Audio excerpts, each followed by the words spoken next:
Good morning, viewer. Welcome to our FTB English version. Yes, breaking news.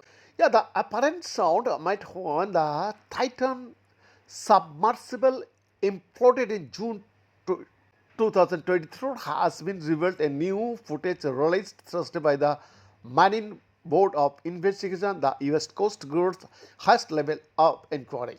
Cameras on the sub's mothership captured the moment when Wendy Russ, whose husband Stockton founded Oceangate, the company which built the ill-fated vessel and was one of 5 people who died in its implosion, heard a pan-cracking sound similar to a car door slamming too.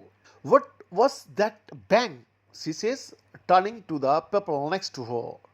At that point, the sub had reached a depth of about 3,300 meters and was about 90 minutes into its descent to the ocean floor to give passengers on board an up-close view of the Titanic. That bang is thought to be the moment the sub imploded. However, moments later, the crew on the support ship received a message from the sub saying it had dropped two weights, which may have created the false impression it was still operating normally. Chris Roman, a professor of the University of Rhode Island's Graduate School of Oceanography, told CNN the message about the weights may